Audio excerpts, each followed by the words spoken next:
All right, folks, coming up on Roland Martin Unfiltered for Thursday, January 10th, 2019, the federal government shutdown enters its 20th day, and federal workers were pissed off marching from the AFL-CIO headquarters to the White House, demanding an end to the shutdown. They were joined by several members of Congress.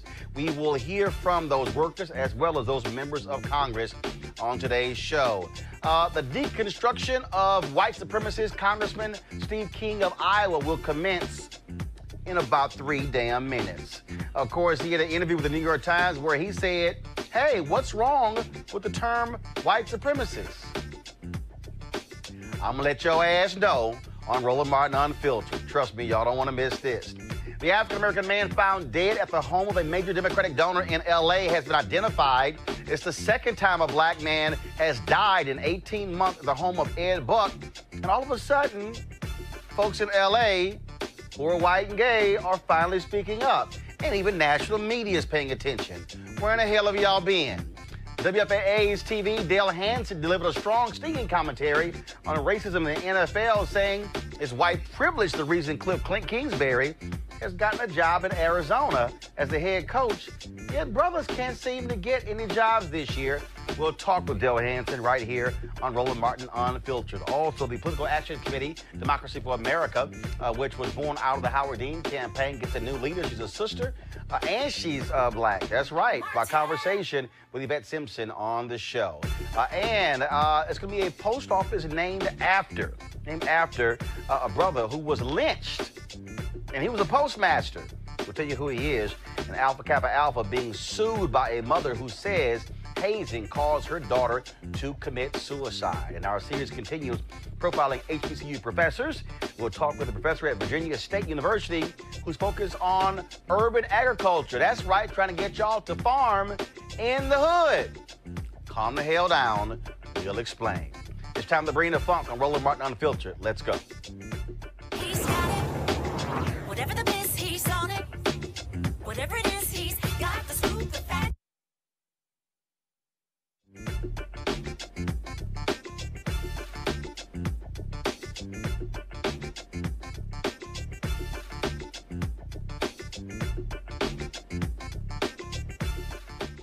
All right, folks, so the partial government shutdown enters its 20th day today.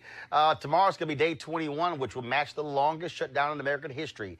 800,000 federal workers are either furloughed and at home are working without pay. Well, a bunch of them today went to the AFL-CIO headquarters, which is right across the street from Congress. And so, guess what? They were there protesting, saying, we want to go back to work. So I decided to drop on by and shoot some video and talk to some folks there. Of course, now while they were doing that, you still had folks on Capitol Hill who were arguing back and forth. Now you got Republicans who want to call for a national emergency on the wall. You got Donald Trump saying, I'm not going to sign anything unless we deal with this whole issue. And this is some of the video shot earlier of the protesters. And so there were folks out there who were black, who were brown, who were white, working with all kinds of different federal agencies. You have folks out there who are air traffic controllers who are working for free. Individuals who say, look, we got to pay house notes, we got car notes, you name it.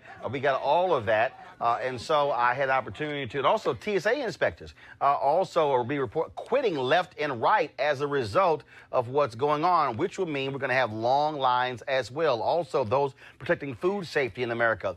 Also, that has stopped as a result. It is clear Donald Trump doesn't give a damn about these federal workers. He's totally focused on his wall. You know, he was down in the southern border today with that fake media stunt down there, sitting here trying to draw attention to it.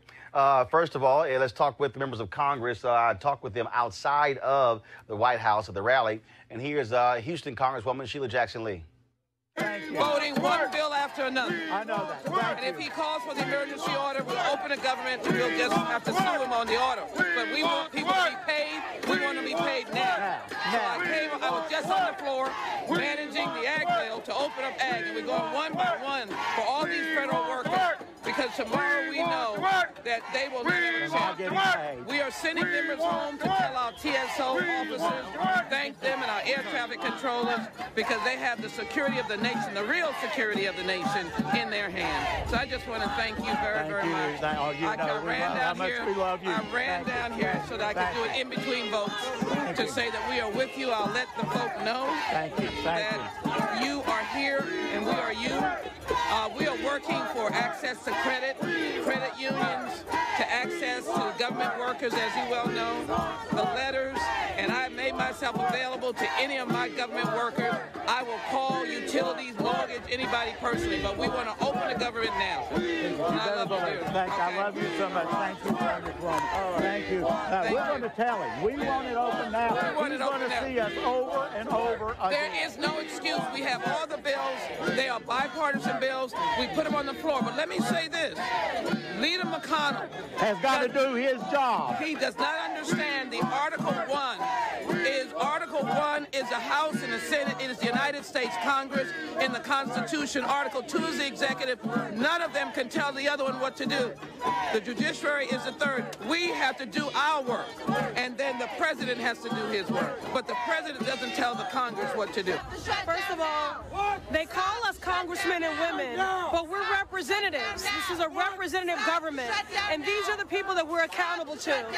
We're responsible for their livelihoods, for the safety and the health of their communities and their families. And the current occupant of this White House is threatening all of that. Yesterday, I met with air traffic controllers, TSA workers that are bringing their kids to work because they can't afford child care. I just spoke with someone there who's been working for the EPA for 32 years in the enforcement office, and that work is not being done, putting Americans at risk. So I'm happy to be here in solidarity. I wish I didn't have to be, that we have to fight for basic respect, no work, you know, no work, no peace, no pay, no peace. And I'll be here until this is over. Because federal workers provide essential services that every one of us as Americans depend on, from the TSA to Veterans Affairs, Treasury workers. People may not get their IRS refund checks this year because people aren't working right now answering the phones at the IRS. So this affects everybody. It's why we're demanding that the President and Senator McConnell pass the House-approved bill so that we can put people back to work with pay. All right, folks, and of course, those government workers were not happy at all, and here's some of them. I'm McCallum with EPA. Why was it important for you to be out here today? It was very important for me to be out here because all us that's in the unions are affected by the government shutdown. Tomorrow we won't be getting a paycheck. We have bills to pay. We have a person that's in the White House that do not care about the average American. He's shown that, he's proven that, and today is a prime example of, based on how he responds in the White House and how he managed the government. It's a prime example of what we have today. Shut down, people out of work for nonsense. I would tell Trump that he need to do his job, which he actually didn't really get in. He stole his way in the White House. And he needs to open the federal government back up. And Mitch McConnell needs to put the bills on the floor so the Republicans can vote for the federal government to open back up. Because some of the Republicans want the federal government to open back up. But Mitch McConnell won't put the bill on the floor to open it, to come to a vote. Mitch McConnell won't do it. So he needs to do his job what he got elected for. Which department you work for? I work for United States Census Bureau. All right, then. Yo, what happened to the other federal worker? Wait, one more on there. I can't believe that. So it was another brother who I talked to. We played the video earlier, had this sign out there. This brother's a 9-year-old son, and he said he had to explain to his son how the life is about to change. And what was a trip. We also had the video earlier. He had a sign, had all of his bills. Had all of his bills in terms of what his mortgage was, his car, his food, and everything, and saying, look, beginning today, he can't feed his family. He said that this is how it's going to be affected, and how he has to explain. So that's the sign right there. So I don't know what happened to the interview. I talked to the brother, but yeah, so that's the sign there of his various bills, and so yeah, we should. So between now. Get the interview so I can go and play. I got to get the brother some air time. All right, let's go, y'all. Joining us right now is Deron Cloud, who is organizing food banks for unpaid workers. Welcome to the show. Thank you. It's good to be here. So this is also, there's a story of Loudoun County. They're also considering passing an emergency measure to increase funding to food banks to pay for to help folks with federal workers. And there are people out there who are being asses about federal workers, folks like Donald Trump, who are like, okay, you know, y'all can do whatever. Even they're telling the people at the Coast Guard, oh, have a garage sale. I mean, just the absolute arrogance and the dismissive attitude towards federal workers. As Nancy Pelosi said, it's not like they can be like Donald Trump, go ask daddy for a loan or ask daddy for some money. Right. These are people who literally live paycheck to paycheck. It insulted my conscience. I looked at it and I couldn't believe when you talked about that Coast Guard thing. And I felt, because I'm a playwright, I said, I feel like I'm looking at something scripted. I'm looking at something that's just been written to be funny, because I can't believe they're saying this to people who have to pay bills. And that sign you just showed, I mean, that sign says it all. I mean, I get goosebumps because this is what people are facing. And as for me, that's why I said we have to do something about it. And again, what I hope folks understand, and one of the reasons why I talk to some of the workers out there, is because there's somehow this belief that, oh, no, they'll be all right. Okay, but if you're watching at home right now, imagine you going to work. Imagine you going to work and putting the work in, but you're not getting paid for it. And then there's a possibility that if they, first of all, we don't know how long it's going to last. You've got Lindsey Graham now telling Donald Trump to declare a national emergency to fund this wall. He's saying, I'm not going to do it. He's definitely afraid of people on the right, them criticizing him. And so he might be so spiteful where he'll say, and he's already said it, I'll let it go on for years. I don't care. Right. Well, you know, that's one of the reasons I do the feeding, because as a pastor, I'm on the front line. And on the front line, I started doing, we're doing an event this weekend, and on the front line, I literally had a sister working on this and then found out she was furloughed. Mm-hmm. And so she said, this is keeping me from being afraid because I don't have anything to do, and I'm only going to be able to make it one more week. And I realized this is impacting so many people psychologically as well, because they've done all the right things. And then if you play by the rules and then you're getting screwed, it just hurts everyone. I'm going to bring my panel here. C.J. Jordan, Senior Vice President, Government Affairs, Steptoe Group. We also have Cleo Monago, Social Political Analyst and Activist, as well as Dr. Greg Carr, Department of Afro-American Studies at Howard University. And again, if you're watching mainstream media, they're having a process conversation. They're having a piss and match conversation. But when we talk, and then they go, okay, federal workers, not getting checks. But the reality is these are human beings with families, with children, husband, wives, girlfriends, boyfriends, significant others, single, married, I don't care what it is. And when you talk about how we all shop, most folks don't go shop and then you got enough food to last you 2 months. You're buying food on a week by week or 2 weeks at most. And so if you're all of a sudden now talking about, I can't even feed my family, that is a fundamental issue for 800,000 people. Brother, when you show that sign, $1,100 for child care. Did you see that? $600 for insurance. That conversation with that 9-year-old son is involving your health. Man, and we're talking domestically. Let's talk internationally. I've got friends, and we all have friends, probably, y'all know, in the State Department who have been assigned to embassies in Africa. I'm running errands now for people who are, they're furloughed in Nigeria, in South Africa, and these are working class black folk. It ain't just black, it's brown, it's white. It's That's the other piece. People understand when you say federal workers, not just those in the U.S., those who are living abroad. That's exactly right. Voice of America, I did an interview today on Martin Luther King, for something from Martin Luther King. The sister is from Senegal. They've been furloughed. They're working, and she said she's got a family. And we're sitting there in the interview, and she's sitting there like, I don't know what I'm going to do. These are working class people, Roland. CJ? I think, look, the president is compassionate. He understands the gravity. Hold up, which president? President Trump. And he understands the gravity of this. But he's also dealing with the fact that last month, 32,000 individuals came across our border illegally. And that is also have to be dealt with. Now, the president... CJ, I'm being honest. No. The president did give some numbers to Nancy Pelosi and said, we want to work with this number. I'll come down and let's deal with DACA. Hold on, let's back up here. If I recall, let me just make sure, let's see if this timeline is correct. If I recall, the United States Senate passed a bill to fund the federal government. It passed 100-0. They had the assurances of Vice President Mike Pence that Trump was going to sign it. Yes or no? No, that is absolutely correct. Okay, so the Senate passed it. It then went to the House, right? That is absolutely correct. But while it was going to the House, Ann Coulter and Fox News lost their minds and said, oh my God, what is he doing? He shouldn't do this.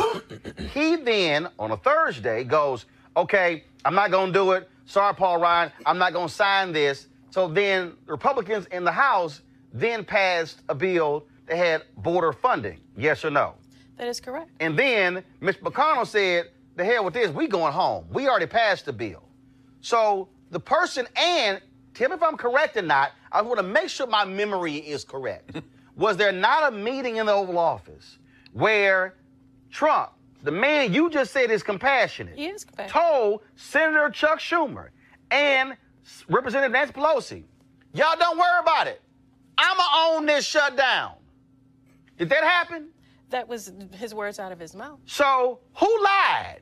I don't think anybody lied. No, hold up. Oh, no. Did Vice President Mike Pence say to Republicans and Democrats, hey, y'all go ahead and pass the funding bill. He's going to sign it.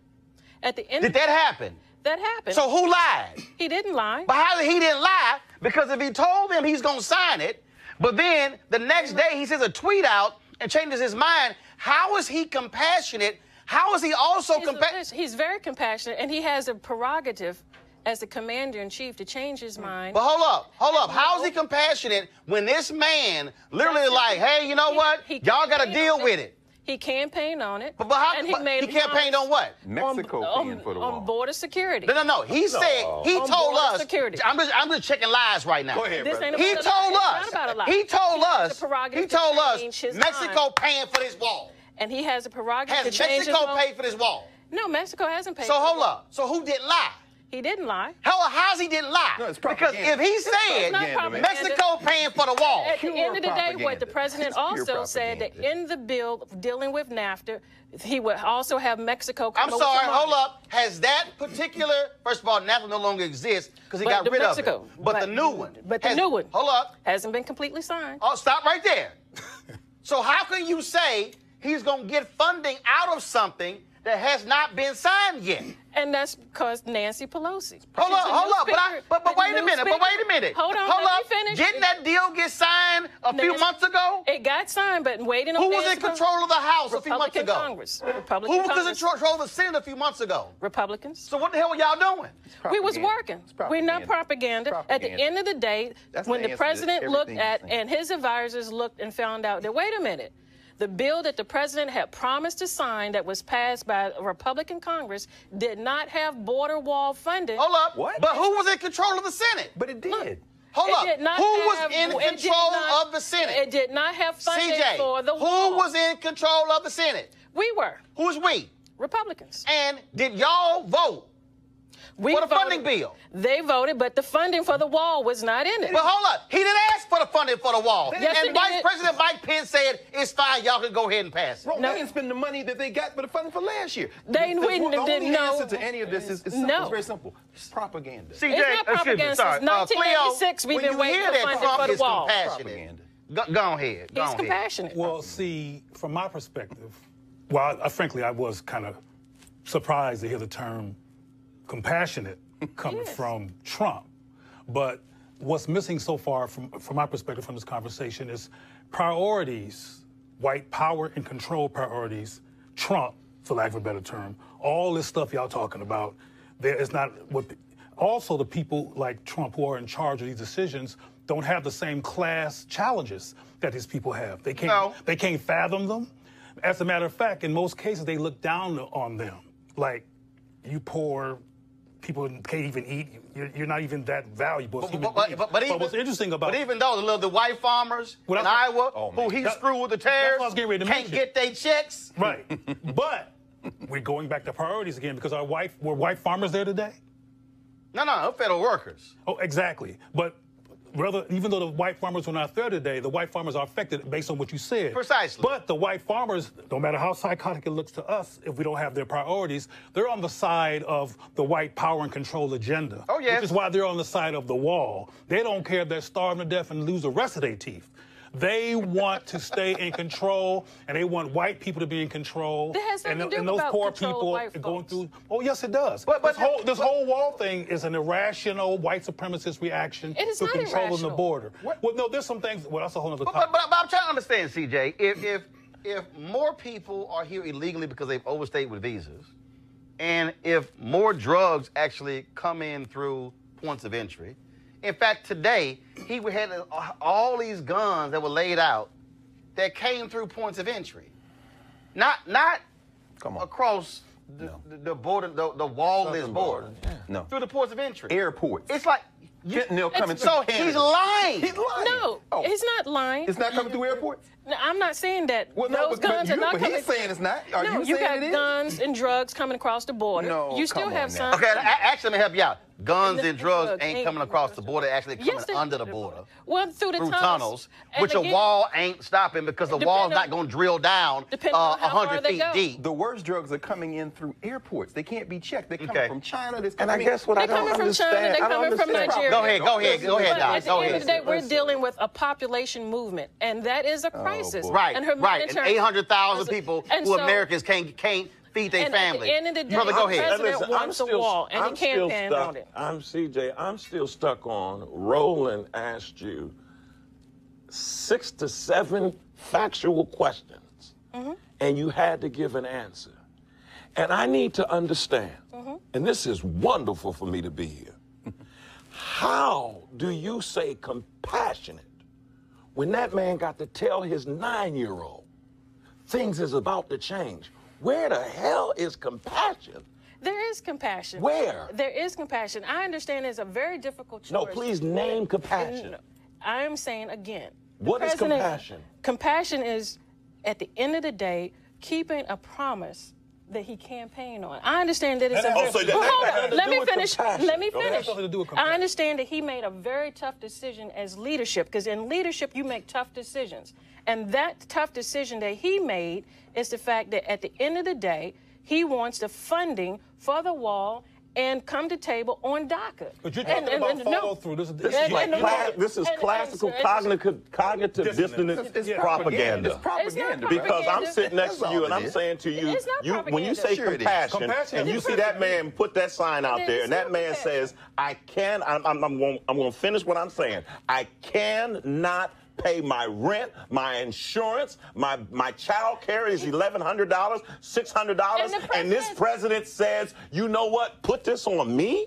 He understands that. And the bottom line is, he understands when you're in leadership, you're going to make very Sister, tough you've decisions. fallen into the miseducation. I'm not miseducated Yes, you at are. all. Cleo, And make so your final at the end of comment. the day, My final comment is that the question which raised my brow, the statement that raised my brow was the term compassion. Right.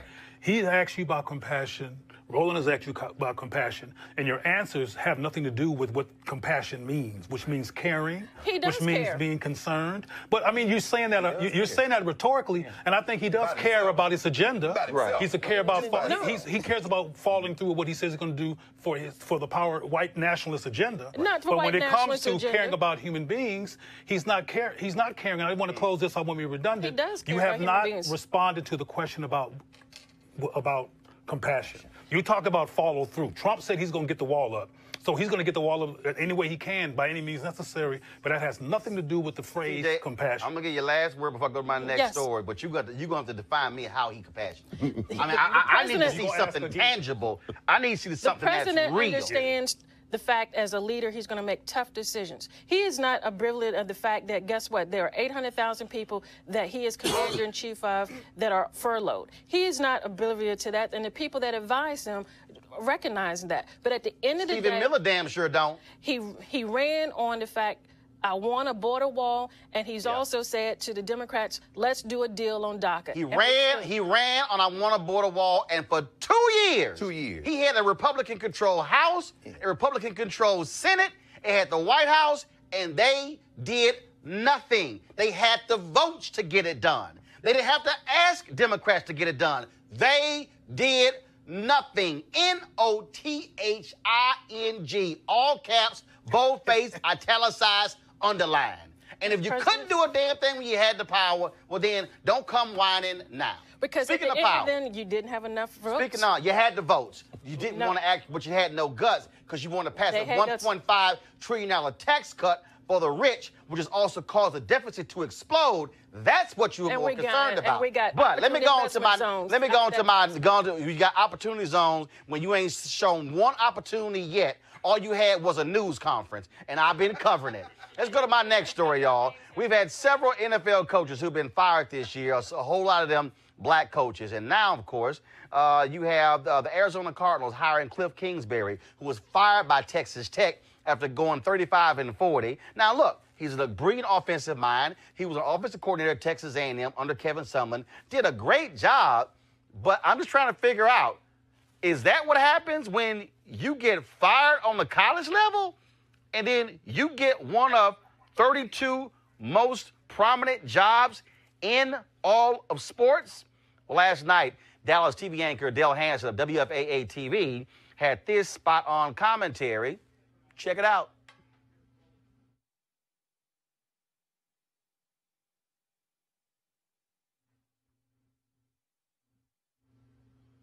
Okay, I have no understanding what's going on with the technical issue. So what we'll do is, instead of seeing the commentary, let's just go ahead and talk to Dale Hansen himself. Dale, how you doing? I'm doing fine, sir. I'm doing fine. All right. Well, haven't seen you in some time since we on the golf course there in Dallas, but good to talk. First of all, look, now they tell me we had a commentary. Lord Jesus. Oh, okay, so y'all play the commentary. Then I'm coming back to Dale. Been a lot of criticism of the Arizona Cardinals hiring Cliff Kingsbury as their new coach. Even my guys Mike and Jonah have been questioning that hire. But Kingsbury fits all the criteria to be a head coach in the NFL. He's an offensive genius, he's young, and he's white. And not necessarily in that order. There have been 6 new coaches hired so far, all white, And 2 coaches of color they are replacing: Stephen Wilkes, fired in Arizona after just 1 year, Vance Joseph in Denver after just 2. But Cowboys coach Jason Garrett is in his 9th year, apparently because he wins so much. A lot of people don't understand how Kingsbury can have a losing record at Texas Tech, no NFL experience, and get one of the 32 NFL jobs. But getting fired at Tech doesn't eliminate him from moving up. At least it doesn't to me. I've had 11 jobs in my life, been fired from 8 of them, and moved up every time. And I am arrogant enough to tell you, I think Channel 8 was right to give me another chance. But I am the product of white privilege in America, and I've never denied that I wasn't either. If they made a poster, my picture should be on it. Getting fired at one place and getting another chance isn't the problem. But young, talented coaches of color not getting the chance, that's a huge problem. The covert racism of the NFL ownership group was so bad, the NFL had to make a rule so that minority coaches could at least get an interview. Cowboys secondary coach Chris Richard has been interviewed, and there are reports saying he might get the Miami job. After what he's done with this Cowboys defense, how could he not? Unless it is true, what black parents have been telling their children for decades now: you have to be twice as good to go half as far. I dream of the day when those parents are wrong, because now they're not. All right, joining us right now is Dale Hansen. And Dale, here's what's stunning to me. What's stunning to me is black coaches are told, go through the system, pay your dues, be a DB coach, be a line coach, and then all of a sudden, you know, get a head coaching job, go to a Division I school, hopefully get one of those jobs and work your way up. And this is, and again, Cliff Kingsbury, nice guy, but there's no way in the world on his resume that the guy has earned to be an NFL head coach. No, he hasn't. I like Cliff Kingsbury. I've talked to him several times, and I do think he is one of those young offensive geniuses that the NFL wants. But there's just no question. My argument is not against Cliff Kingsbury per se. It's against the opportunities that he gets, and so many talented young coaches of color do not get the opportunity. I mean, I do think the Chris Richard situation will be a good test. What Chris Richard has done with the Seattle Seahawks and then coming to Dallas, and what he's done with this defense and being in a position of such a high profile with the Dallas Cowboys, if he can't parlay that into a head coaching job at the NFL, and yet Cliff Kingsbury can, then I think we've identified the problem. Well, same as Eric Bieniemy. I mean, here's a guy who's an offensive coordinator and has done a hell of a job and has paid his dues over a significant period of time. Then also, here's the other issue, because the thing trickles down, that a Kingsbury, or let's say Art Briles' son, who's a hot offensive coordinator who now is at Florida State, well, guess what? A same thing. Charlie Wise's son gets to become an offensive coordinator. I think he's barely 24 years old. And so I always say, well, show me the black guy who's 24 or 25 or 27 who's a brilliant offensive mind, and that also happens. So you have black coaches who don't even get the offensive coordinator jobs in college to even get in position to be a head coach in the college level, and then you can't get on the pro level.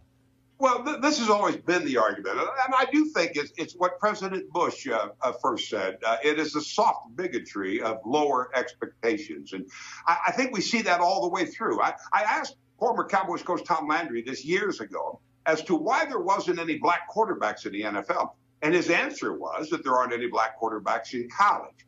There aren't, at that time, not many black quarterbacks in college because there weren't many black quarterbacks in high school. And when there was a quarterback who played in college, when they went to the NFL, they are almost always pushed to play wide receiver, to play cornerback or safety. I think there is this soft bigotry of low expectations that has permeated the entire system for a long time. We're starting to see it change. But if you don't give a coach an opportunity to be an offensive or a defensive coordinator, if you don't give that coach an opportunity to be a head coach at the college level, how are they supposed to go become an NFL head coach? And yet I've heard people today actually make that argument that if they want to be a coach, they have to become a coordinator. If they want to be a coach, they have to be successful at the college level. And Cliff Kingsbury, as much as I do like the young man, Cliff Kingsbury breaks all of those rules. He wasn't a coordinator, no NFL experience. His record at Texas Tech, as you pointed out, was a losing record. He never improved his defense to become a winning coach, and he jumped straight to one of 32 jobs in America.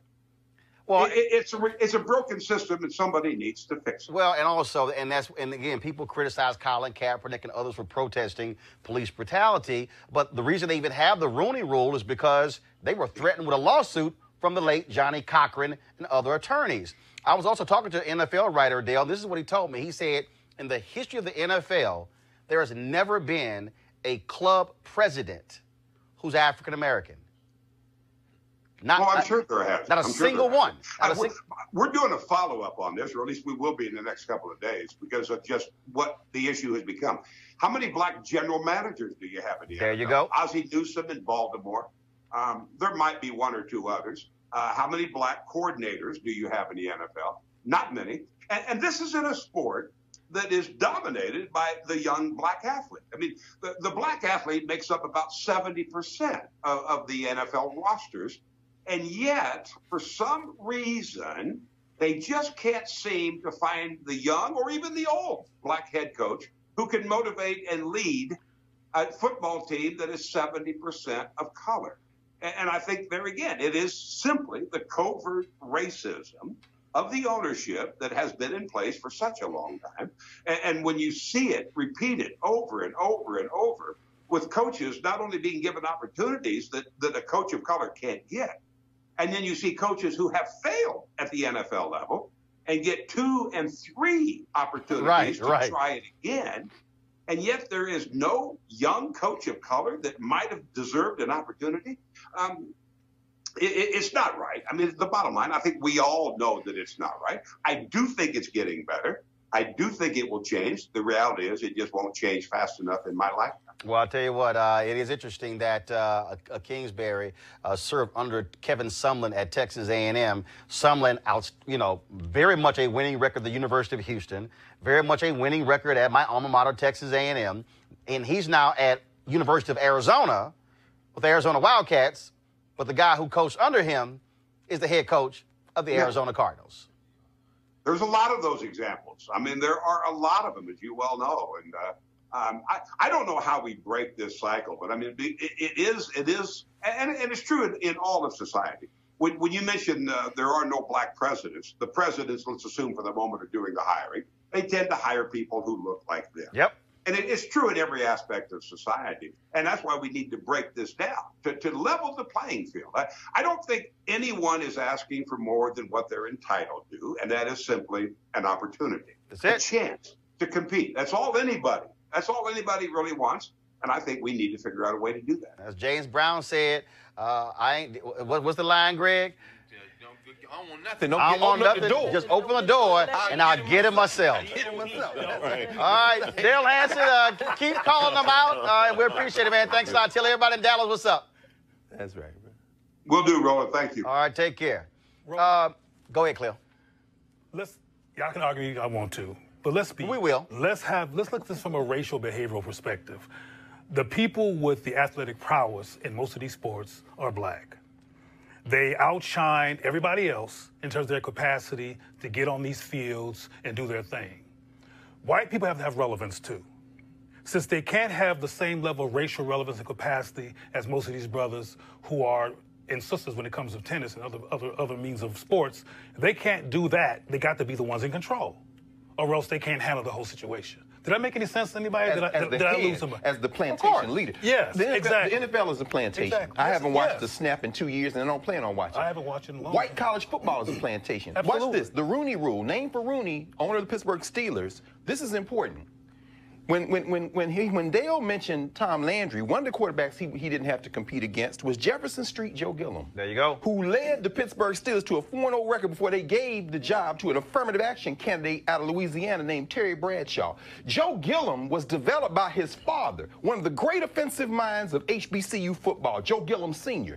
The NFL coaches in the summertime used to go to the HBCUs and pick the brains of the black college brain trust at the HBCU level. Where am I going with this? Very quickly. The coach at Florida A&M. FAMU. FAMU. No, Grambling, of course, Eddie Robinson. They lived on the sidelines in the summertime. This is what happens. The labor of the NFL and white plantation college football is black.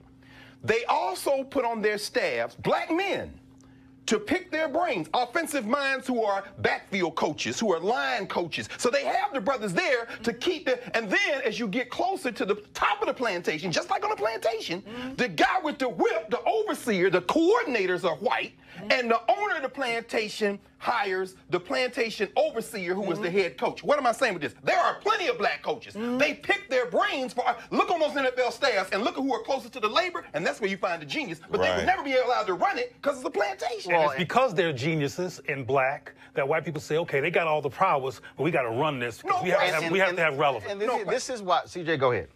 Oh, I'm hoping, and Dale is correct, what I'm hoping that going to the Super Bowl and the first owners meeting, that the commissioner brings some of the older folks who were around in the league, like a Harold Henderson and others, to come in and say, look, we need to make some changes.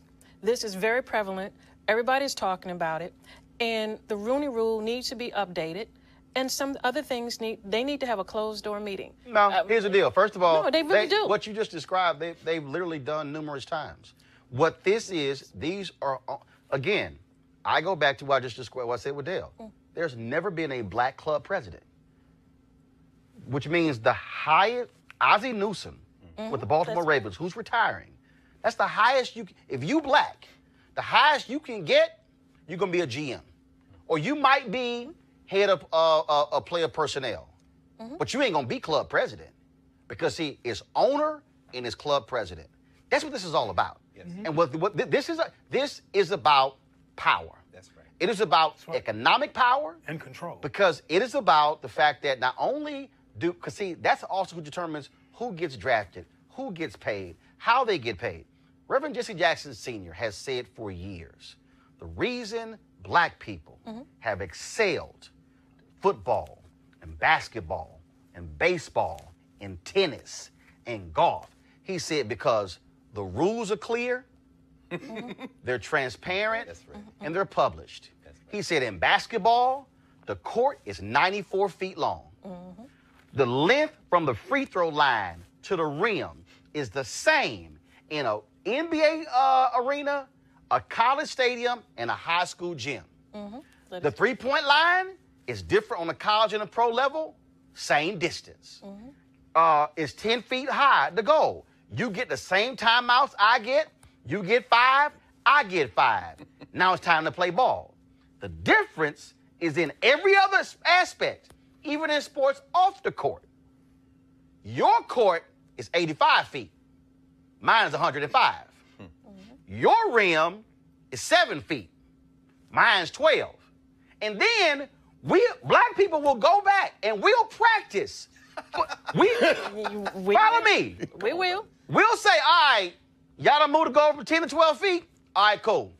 I'm going to go back and work out, and I'm going to work my butt off to dunk this damn ball 12 feet. Yes, sir. Then when we come back after we worked out, then they like, oh, my bad. It's now 15 feet. Right. So then black people got to go, it'll move the damn goal up. Okay. All right. Okay. All right. You know what? Okay. I'm going to go back, and I'm going to train for that 15-foot goal.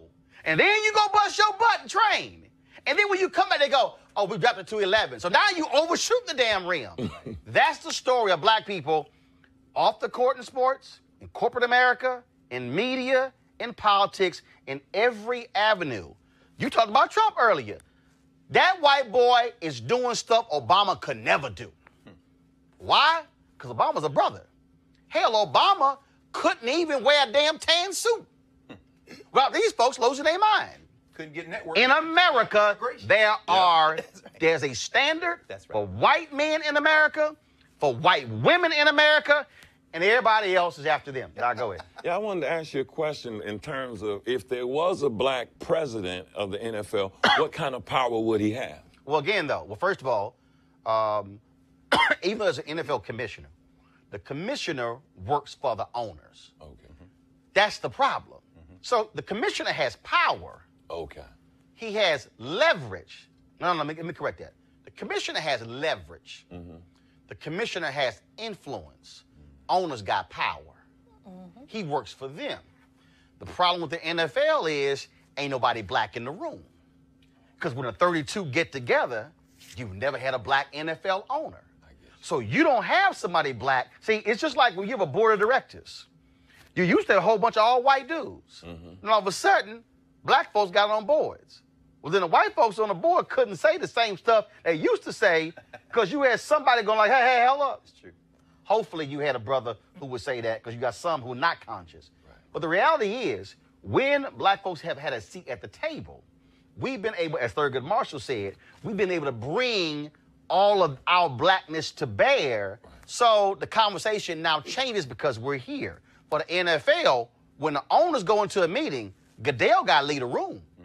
He's staff. But Roland, how many black athletic superstars in the NFL during their period of play or even after their period of play has raised the issues that you raised? Oh, a number. Challenged the system? A number. But here's the problem. Here's the problem. Again, there's a difference between influence, leverage, and power. So let me just use Michael Jordan. Michael Jordan is called the greatest basketball player of all time. Michael Jordan used to get pissed off with Jerry Krause and Jerry Reinsdorf in Chicago. Reinsdorf was sensitive to Michael Jordan's criticism, but he let him know, I'm the owner and Jerry Krause is the GM. So what happened when Michael Jordan came to D.C.? Abe Pollan owned the team. They sucked. They had never made money in their whole damn existence. Michael, how he walked and talked and how he rolled, ticked off Abe Pollan. In fact, when Michael was a player, when they had a strike, Michael lashed out at Abe Pollan and said, damn it, if you can't make money with the team, sell it. Abe never forgot. Nope. So Michael stops being in management. Michael, all of a sudden, goes back and play. Arena sells out. The Washington Wizards, from Bullets to the Wizards, made money for the first time ever. Wow. Michael says, I'm done playing. Michael says, I'm going back and get my job. Michael walks into the meeting with Ted Leonis. Come on, brother. Who's now the owner of the Washington Wizards. Ted Leonis to his right. Michael Jordan sitting right here. They sit across from Abe Pollan. And Michael says, I'm ready to come back to be head of the club. Now, Michael, we go another direction. We appreciate all your contributions. And in fact, Michael, here's a check for $10 million, and we thank you for all that you've done. Remember the article, Roland? Michael Jordan sped out. Michael Jordan sat there. Come on, Michael Jordan sat there. Was like, whoa, hold up. I'm Michael damn Jordan. I got 6 rings. Abe Pollan said, thank you very much. We go another direction. Michael Jordan walked out of the room, left the $10 million check on the table. Come on, brother. Bolted out of the stadium, got in his Jaguar, top down, sped off the lot, mad as hell. Mad as hell. Abe Pollan taught Michael Jordan ass a lesson. Sure did. You might be a player, and you might be the greatest of all time. You got leverage. You got influence. My ass on the team, I got power. Why do you think Michael drove away? What did he do? Michael was pissed off. Right. You know what he did? No. You know what he did? He went to North Carolina and went to Chicago, and he said, I'm buying my ass an NBA team. He got close to owning the Milwaukee Bucks, and then Herb Cole decided to say, I'm going to keep owning the team. And then when Bob Johnson screwed the Charlotte franchise up, Michael came in, became the owner. That's the difference. Yes. Power is about who owns. I get it. And that's why they're called owners in the NFL. I get Let me ask you a question. So individuals have influence, as you say.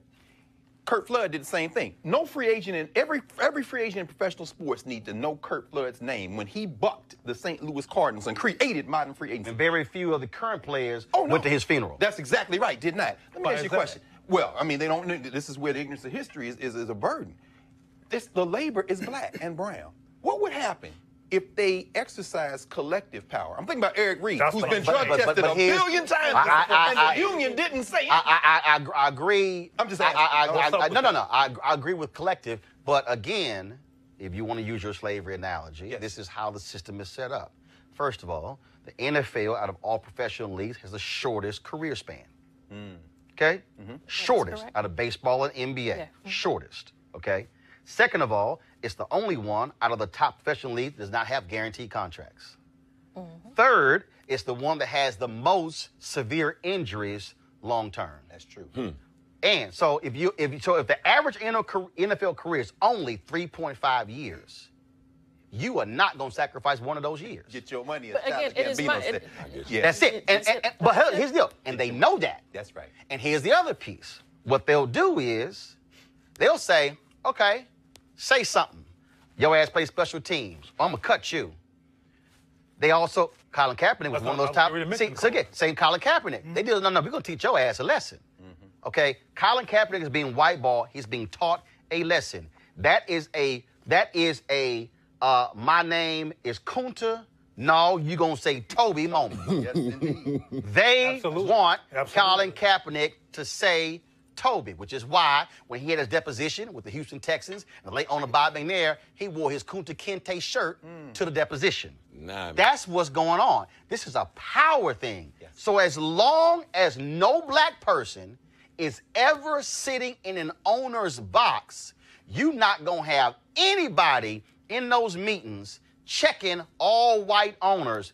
That's the reality of the NFL. Well, the slavery metaphor that he uses is just, unfortunately, extremely perfect. Which is why Bill Roland wrote the book, $40 Million Slaves. Yeah. Well, CJ, final comment before I deal with white supremacy in your party and the House, but go right ahead. It is my hope when they do have the owners meeting that those African Americans who are minority owners of some of these teams participate in the owners meeting and have a very frank, They're not owners.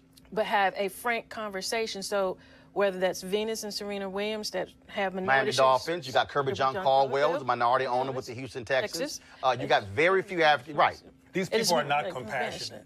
And they are compassionate. Well, again, you got people there, but I'm just saying you got folks there. But the problem exists in terms of really, again, it all boils down to power. All right, speaking of power, y'all, there are 435 members of the United States House of Representatives.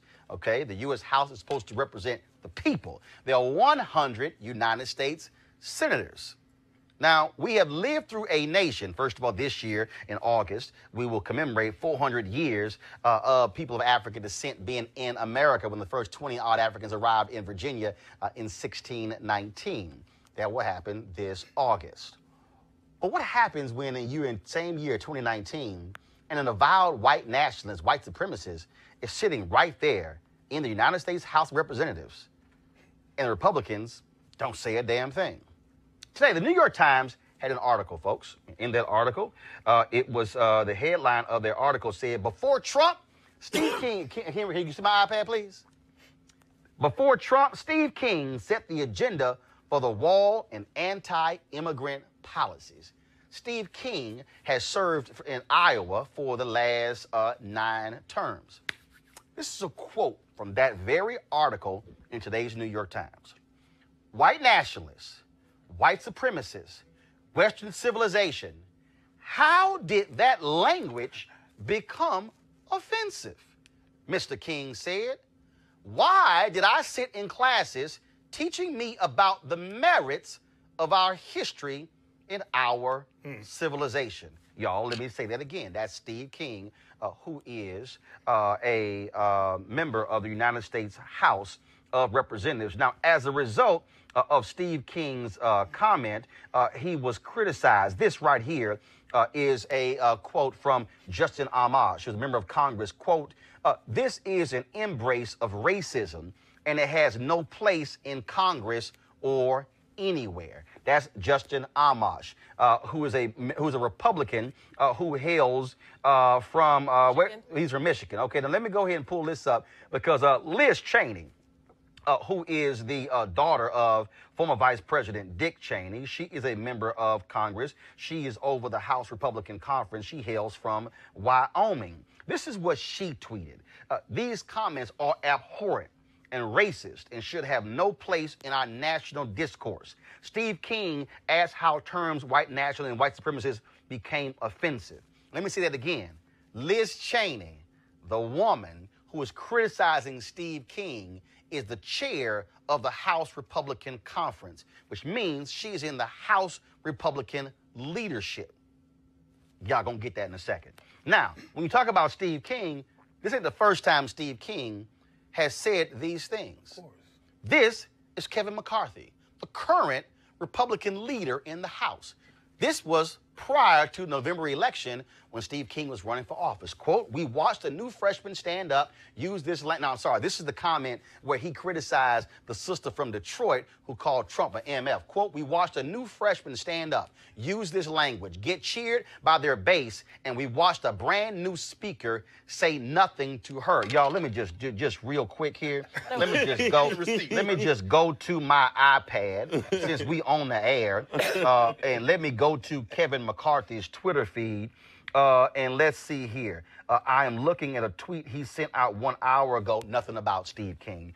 6 hours ago, nothing about Steve King. Okay, I'm sorry, now we at 1 day. So basically, I see nothing from Kevin McCarthy critical of Steve King. Here is Jim Jordan. He is, of course, Republican congressman from Ohio. If you needed any more proof that Democrats are more focused on stopping President Trump than securing the border and helping the country, look no further than Rashida Tlaib's comment, we're going to go in there and impeach you know what? They can't help themselves. Hold on 1 second right there. So since that was Jim Jordan, let me go on back to Twitter right here, and let me just type in Jim Jordan, and let me see if there's anything on Representative Jim Jordan's Twitter feed. Let's see here. I'm looking on here.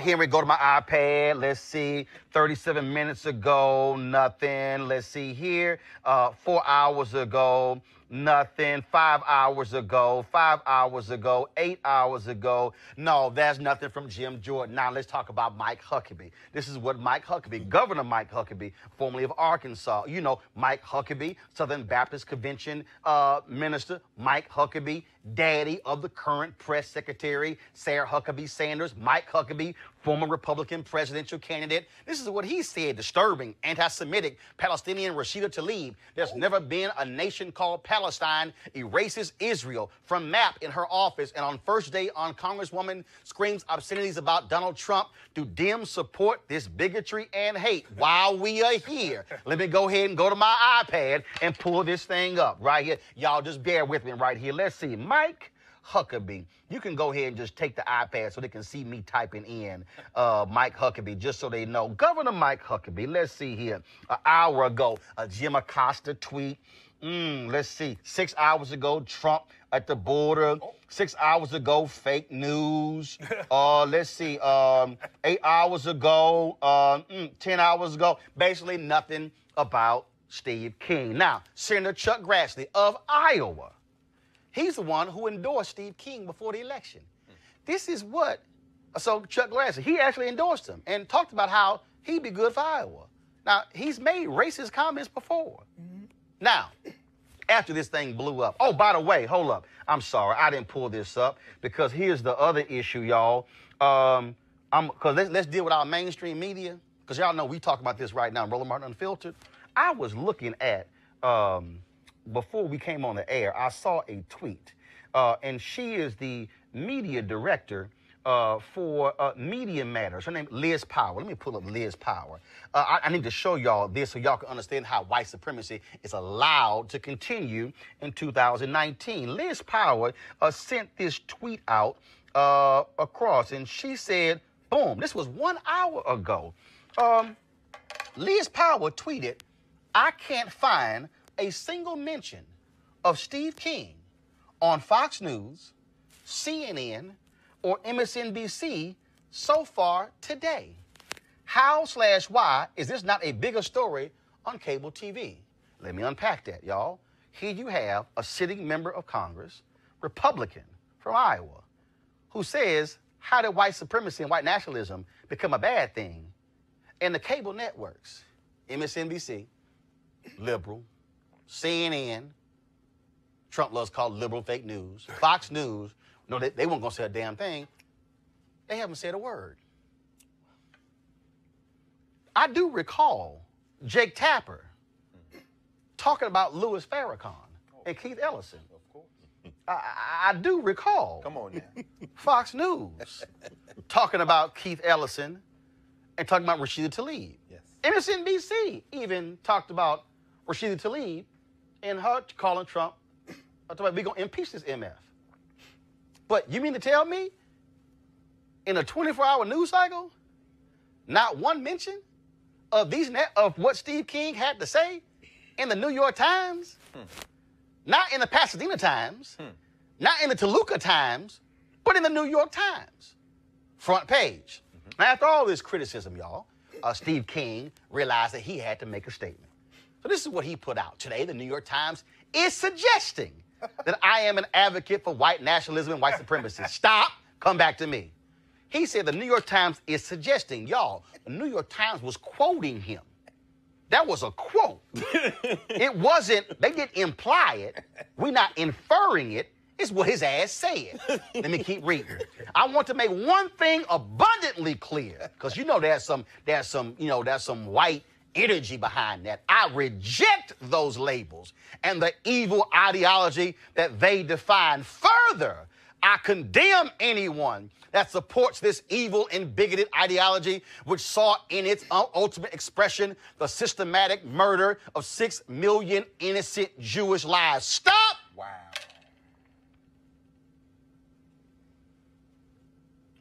The systematic murder of 6 million innocent Jewish lives. First of all, the Holocaust happened in Germany. That's right. Did not happen in America. That's right. I'm not excusing that. I'm pointing you the geographic boundaries where it happened.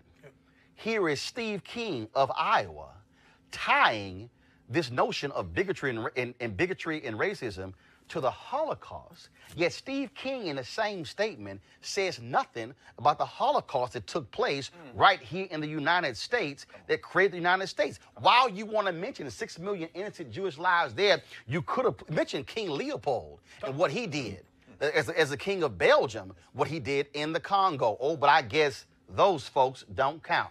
Let me go back to his statement. This is what he said. It's true that like the founding fathers, I am an advocate for Western civilization's values and that I profoundly believe that America is the greatest tangible expression of these ideals the world has ever seen. Under any fair political definition, I am simply a nationalist. America's values are expressed in our founding documents. They are attainable by everyone, and we take pride that people of all races, religions, and creeds from around the globe aspire to achieve them. I am dedicated to keeping America this way. This conviction does not make me a white nationalist or a white supremacist. Once again, I reject those labels and the ideology that they define. As I told the New York Times, it's not about race. It's never been about race. One of my most strongly held beliefs is that we are all created in God's image and that human life is sacred in all forms. Now, let me go ahead and help y'all out in the very same statement. Did y'all catch that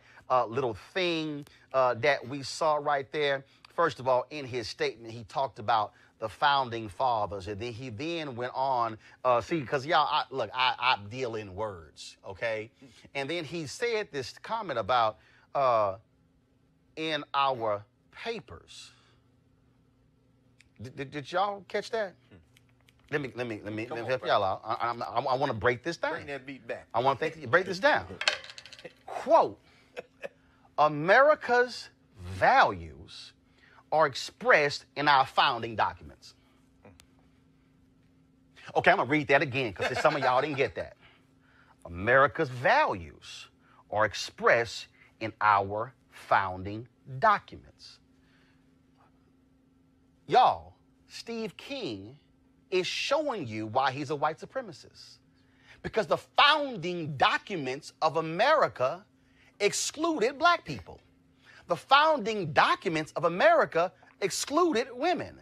The founding documents of America were all about white male landowners. The founding documents of America stipulated that members of Congress were to be picked, not voted upon, picked by other leaders. The founding documents of America said all men are created equal. Thomas Jefferson, the very man who then owned slaves and also felt that black people were inferior to white people. Yes, those are the founding documents. The founding documents of America put white supremacy in its very document. The United States Constitution itself is a white supremacist document because a nation was founded as a white nation for white men. He then criticizes the New York Times, yet in the same article in the New York Times, Steve King makes a comment saying, as he looked across at the Democratic Party, the new members in the House, he said in the same article, look at it, there's no place for white men in their party. But he said, my comment is not about race. So if your comment is not about race, why are you commenting that white men, for the first time, are the majority in the House Democratic caucus? Y'all, here's the real deal. When Steve King talks about Western ideology, what he's saying is, we used to be a nation that was all about white men. And damn it, now we got to move the hell over for these Negroes and for these Latinos and Latinas and for the Asians and for the people who are Korean and Japanese and you from the Philippines and you from the Congo and Haiti and Bermuda and Latin America and from other parts of North America and from Haiti and from Africa and all these places. Why can't we go back and just be a nation that was for white folks, that was for white men, where we had all the control and all the power, and we controlled the schools and the government and the economy, and the rest of y'all could just farm the land and work for us and shut the hell up. That is what Steve King wants. But guess who hasn't said a word? GOP chairwoman Romney McDaniel. Quick to criticize Tlaib, ain't said jack as a white supremacist in her party. Kevin McCarthy, nothing. Donald Trump, nothing. Mitch McConnell, nothing. So Republicans always ask, well, I don't understand why black people just feel that way about us. Why they so sometimey? Because y'all ask sometimey. Because you're going to criticize Tlaib for using motherfucker in reference to Trump, but then you say nothing about a motherfucker who's a white supremacist. Come on, brother. I need you to explain to me exactly who y'all siding with. Should he be censured? Yes. Ben Shapiro, conservative, wrote an article saying, y'all hold up, that's not quite what he meant. But then Ben Shapiro, in his reflexive nature, because he's been riding with the white supremacist Steve King for all these years, actually had to go back and reread what the hell he said. Then was like, oops, that was an update on my article. He then says he needs to be censured and he needs to be primaried in 2020. Why am I saying all of this? Because the 2019 Republican Party has essentially said, we welcome with open arms a white supremacist like Steve King. We welcome with open arms for him to be in our party. Matter of fact, we will see and hold him and cherish his vote as long as he votes our way. He is still on his committees. They've said nothing. And the media has been complicit because they refuse to say anything about Steve King. You know why? Because, see, they agree. We just going to let that thing just slide. Because part of the problem is when you look in mainstream media in the executive suites, they look like the very country Steve King longs for. White men running everything. What y'all need to understand that this is the modern-day Republican Party. And when Dinesh D'Souza sat in this studio and tried to talk about how Democrats were racist, and they were, I had to remind him, so were Republicans, and so were the Whigs and everybody else, because the reality is America was founded on a basis of white supremacy. That's what the fear is. Earlier, CJ talked about this wall. Why has Steve King talked about a wall? Why is Trump talking about a wall? I keep telling y'all, because they are scared of people of color. The reason the federal government is shut down right now is because of the wall. Because you know who is on the other side of the wall? People that don't look like Steve King. And the people who Steve King represent in Iowa are scared to death because they're like, my God, this used to be our country. When Steve King goes on Tucker Carlson and he's decrying, oh my goodness, what's going on? What happened to our values and our Western ideology? What he is saying is what has happened. It used to be white people running everything. It's not our fault y'all stopped having kids. It's not our fault that in 10 states in America in the next 5 years, the white annual death rate is going to be higher than the white annual birth rate. And guess what? If every white person in America starts trying to pop out babies right now, y'all still won't be able to catch up. Here's the reality. We ain't going back Y'all got to suck this thing up. In 25 years, by 2043, America's going to be a nation, majority people of color. And guys like Steve King, it's going to be tough for them. It's already tough for them because they just got to see all this blackness and all this brownness, and they don't know what to do. Because you're going to have to deal with the reality that Cortez and Ayanna Presley, and Lauren Underwood, and all these brothers and sisters who not white men, they're not going to be like Toby. They're not going to bow down. They're not going to bend over. They're not going to pick cotton. They're not going to be sharecroppers. They're not going to say yes, massa, no, massa. They're not going to get off the sidewalk when you walk by. They're not going to give up their seat. Steve King, you are an avowed racist. You are a white supremacist. And as long as the Republican Party allows for you to be there in good standing, the Republican Party in the United States and every person who calls themselves a Republican, who says nothing, who doesn't call for him to be censured, who doesn't call for him to be condemned, you are agreeing with white supremacy. It's as simple as that. So all my black Republican friends, CJ, all of y'all, I just wonder if y'all gonna say anything. If y'all gonna call out the chairman on the party who said nothing, or your dear leader, the compassionate one, Donald Trump. He is compassionate. The reality is this. Steve King will not change. He will be who he is. Simple as that. Any comments from the panel? Well, I can say that the governor has said that she was not endorsing him for the primary. No, I'm sorry. I'm sorry. First of all, I read that story, and in that story, she said nothing about his present comments. She actually was referring. She said, first of all, I'm not endorsing. She said, I'm going to be neutral. But she specifically, she did not condemn these comments. Anything else? Bottom line is, he will not probably win in 2020. No. We're not talking about 2020. We're talking about 2019. Well, right now, he is a member. No. I understand that he is a member. We ain't jumping to the next Congress. And I'm We're dealing with 116. What I'm saying. He will not be a member. He will probably lose his primary in 2020. No. We're not talking about 2020, CJ. I'm talking about January 2019. I can hear. So all this talk about he might lose. Allow me to finish. They said he might lose in November this year. Allow me to finish. What's next? He will be primaried. You still talking about 2020? Can you stick with January 2019? I can stick with January, and I can stick with right now. Well, come on. Finish. He will be primaried. But in the interim, he should be censured, and also the Democratic member as well. But there needs to be... Oh, here we go. The Democratic member should be censured, but not the white supremacists. I said they both should. Impeach the motherfucker. This is the point with Rashida Tlaib. You see he put creature quotes under Palestinian?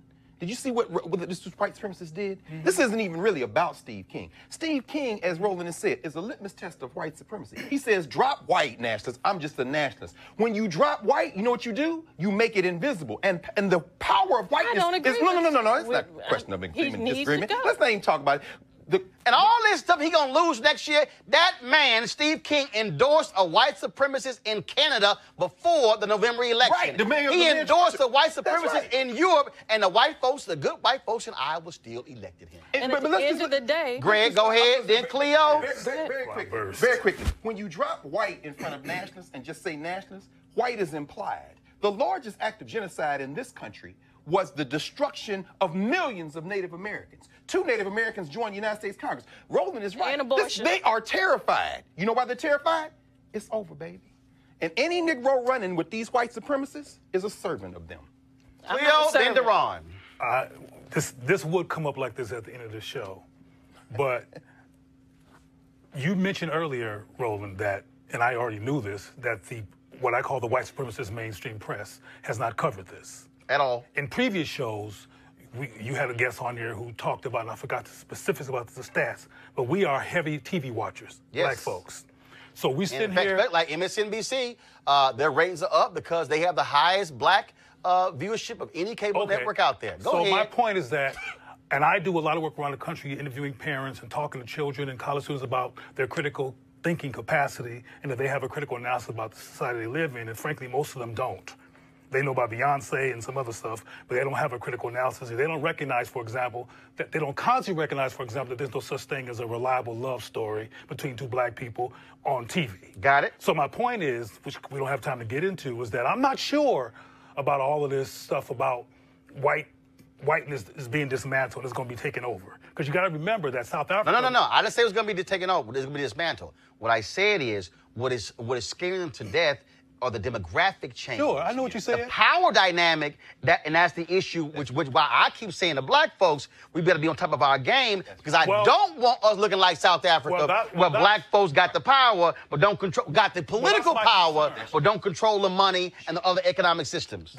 Gotcha. That's my concern. I didn't finish, but I'm going to try to do this. We don't got time. The bottom line is I'm concerned about that, because we need to have a show that talks about parents giving their children a critical analysis, getting them prepared to live in a society and prepared to have power. Right. And not as an accident, but as an intentional, purposeful life. Oh, yes. Because we're being trained, our kids are being trained every day through school systems, media systems to be anti-black. Yep. And there's a lot of anti-blackness in this society. One of the reasons in South Africa why white folks insisted on the children learning Afrikaans, because they knew that had a linguistic impact on their worldview, and that they would unconsciously agree with white supremacy. And it's a lot of black people who find white devils compassionate because they don't have a clear critical analysis of the evil of white supremacy. And if we don't have that analysis, we're going to be we're going to outnumber them. Gotcha. But they still going to be running things. Deron. You understand what I'm saying? Absolutely. We got to talk about that, or else we're going to sit here be dark-skinned white supremacists. Deron. You laid out this entire show, you laid out some of the most concrete arguments ever. I'm glad I was here. Logic. Because it was logic. And I realized, and that's why I'm doing this furlough event tomorrow, feeding families. That's right. Because what you're saying, what you just said, is that it's not going to end. Nope. And we're at war, and we decided if I can just say, we're going to feed families, give them haircuts and everything. We're going to feed families. We're going to give them haircuts.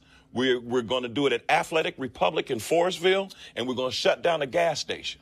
And when I say shut down the gas station, we're going to pump every gallon of gas out in the cars tomorrow on 111, because a week ago I was watching this, looking at this stuff, and realized this ain't going to end. No.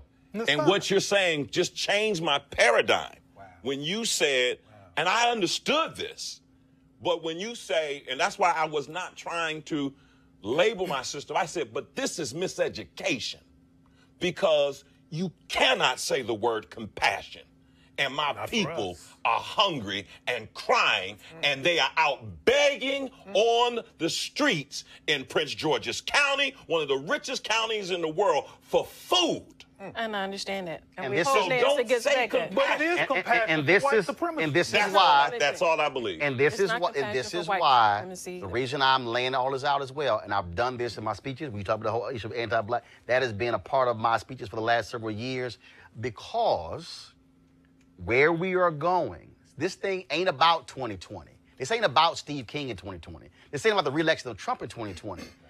I've been saying this since 2009, that this white fear, this anxiety, it's ain't about economic. Trump was elected because he pushed the buttons of white fear. That's right.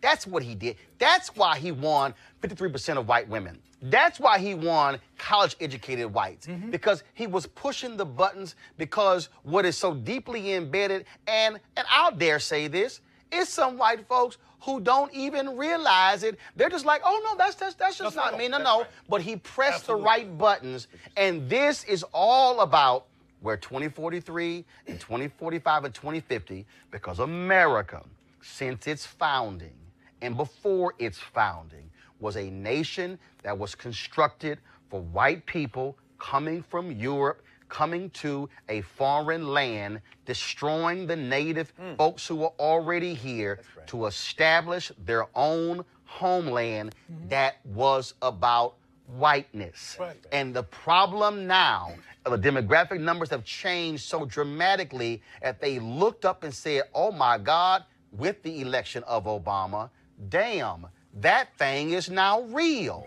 And so now so what happened? Trump comes along, Stephen Miller, that racist, is right behind him. The same Stephen Miller where Richard Spencer, the white supremacist, said he was my mentor at Duke University. Right. Don't think that ain't combined. He comes along and it's like, no, we're going to keep y'all out. Hey, can y'all send them Haitians back? Them shithole countries? Can we stop the immigration from these African countries? Why does Paul Ryan try to get several thousand visas for folks from his native Ireland to come in before he leaves as Speaker of the House? Because they like, how can we import as many white people as we possibly can? Because these people of color are going to be taking this thing over, and we have controlled this since we were founded, and what in the hell are we going to do? And like I said to the white supremacist Richard Spencer, and I even had, I mean, real quick, I even had some Negroes try to tell me,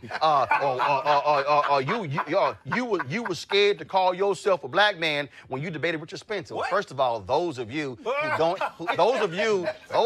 don't even know how to debate, I knew exactly what he was trying to establish, and so he wanted me to say I'm a black man, but I totally jacked him up when I said no, I'm a man. Because, see, he wanted to say, I'm a white man, I'm a black man. No, I want to let him know I'm a man. Because it threw his whole argument off. But y'all who don't know how to debate, some of y'all simpletons, y'all didn't understand that. But I told Richard Spencer, I said, you better go work out. Because we ain't going nowhere. And y'all going to have a fight on your hands. And that's what this is about. I just got a text. So this is what Kevin McCarthy has finally commented. Quote, Steve's language is reckless, wrong, and has no place in our society. That's what Kevin McCarthy said. And now, now which king is this? I'm going to talk to my friend. Oh, and now Steve King is now issued his second statement. He might have as many statements as Kevin Hart. His second statement is, I reject white nationalism. I reject white supremacy. It's not part of any of my ideology. I reject anyone who carries that ideology. Well, then you got to explain to me why you endorsed the white supremists in Canada last year. Why you endorsed the white nationalists last year. See, I'm just gonna let y'all know. Get him, Roland, real I'm just gonna. He watching this show, right? I'm just gonna let you know. You can't have fleas all over your body and then say I wasn't sleeping with a dog. You can't. You can't have a established record of being a white supremacist and rolling with white supremacists and kicking it with white nationalists and hanging with them and talking with them and eating with them and sleeping with them and saying that's my boy, that's my girl, and then say, oh, I reject all of it. You don't reject that. No, boo. No. That ain't gonna work. No. Because, see, I done told y'all white supremacists this. Come on. I have told y'all white supremacists. And I'm real clear.